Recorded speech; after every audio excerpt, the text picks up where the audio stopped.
প্রিয় দর্শক, আসসালামু আলাইকুম। সবাই কেমন আছেন? আজকে মাধ্যমিক ও উচ্চশিক্ষা অধিদপ্তর থেকে একটি নোটিশ এসেছে, যেটা আসলে মাধ্যমিক ও উচ্চশিক্ষা অধিদপ্তর কি বোঝাতে চাচ্ছে আমাদেরকে, আসলে কেন এগুলো শুরু করেছে আসলে আমরা আদৌ বলতে পারতেছি না। যেখানে গরমের অবস্থা, সারা বাংলাদেশের অবস্থা খুবই খারাপ। আমরা ভেবেছিলাম যে নতুন করে হয়তোবা আসবে মর্নিং শিফটের যেই স্কুলের যেই ধারাবাহিকতা বা মর্নিং শিফট করে দিবে সকল স্কুলকে, আপাতত এই তীব্র গরমের দাবদাহের কারণে।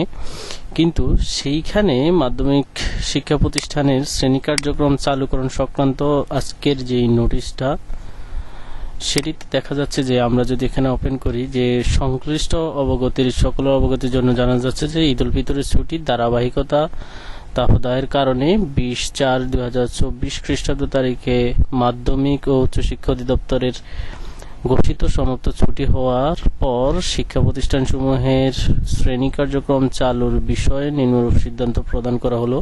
আগামী 28 এপ্রিল তারিখ রোজ রবিবার হতে যথারীতি শিক্ষা প্রতিষ্ঠান খোলা থাকবে এবং শ্রেণী কার্যক্রম অব্যাহত থাকবে। দাবদাহ সহনীয় পর্যায়ে না আসা পর্যন্ত অ্যাসেম্বলি বন্ধ থাকবে। শ্রেণীর কার্যক্রমের যে অংশটুকু শ্রেণীকক্ষের বাহিরে পরিচালিত হয়ে থাকে এবং সূর্যের আলোর সংস্পর্শে আসতে হয়, সে সকল কার্যক্রম সীমিত থাকবে। দাবদাহ এবং অন্যান্য কারণে শ্রেণী কার্যক্রম বন্ধ থাকার ফলে যেই শিখন ঘাটতি তৈরি হয়েছে, তা পুনরায় এবং নতুন শিক্ষাক্রম অনুযায়ী শিখন ফল অর্জনের জন্য পরবর্তী নির্দেশ না দেওয়া পর্যন্ত শনিবারেও এই শ্রেণী কার্যক্রম চলবে। অর্থাৎ নির্দ্বিধায় এখানে বলা যাচ্ছে যে শনিবারে স্কুল খোলা থাকবে এবং এই ধারাবাহিকতা কিন্তু এতদিন যে গুঞ্জন ছিল সেটা কিন্তু এখন সত্যি হতে চলেছে।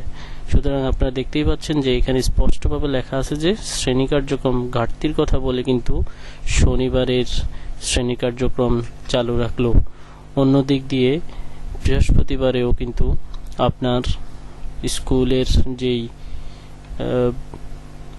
হাফ বেলা থাকতো সেটাও বন্ধ করে দিল এবং সম্পূর্ণ এখানে কিন্তু কোথাও আপনার